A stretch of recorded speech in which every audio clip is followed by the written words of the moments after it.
Le niveau du fleuve Congo a atteint 6,20 mètres au-dessus du niveau de la mer mercredi dernier, soit un peu moins que le record de 6,26 mètres enregistré en 1961 selon les autorités.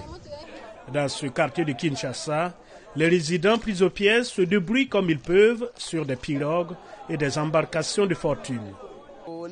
Nous aidons les gens à se déplacer avec nos pirogues pour leur permettre de trouver quelque chose à manger, surtout ceux qui sont encore coincés dans les maisons. Nous les aidons à se rendre sur la route principale pour trouver d'autres moyens de transport. Des rues inondées, non seulement par l'eau, mais aussi par des bouteilles en plastique et d'autres débris. L'activiste du climat, Passou Onima Ketsia, qui diffuse la scène en direct à partir de son téléphone portable, pointe du doigt les autorités. Je ne suis pas très étonnée de voir que le niveau d'eau augmente à ce point.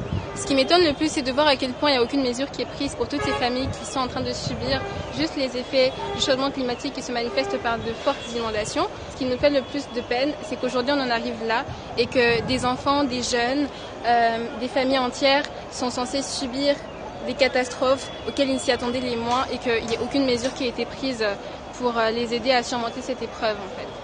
La mauvaise planification urbaine et le manque d'infrastructures d'assainissement ont rendu certaines parties du pays vulnérables aux crues soudaines, devenues plus fréquentes en raison du changement climatique.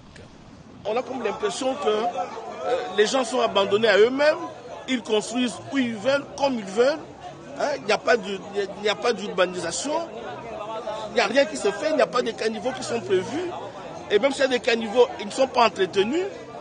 Le ministre des Affaires sociales et humanitaires de la RDC, Modeste Mutinga, a déclaré à Reuters qu'une réunion se tiendrait ce jeudi 11 janvier pour évaluer l'aide humanitaire supplémentaire. Des voix s'élèvent également pour réclamer la création d'un fonds pour les catastrophes naturelles. Près de 300 personnes sont mortes et 300 000 ménages ont été touchés par ces inondations, avec des dizaines de milliers de maisons détruites.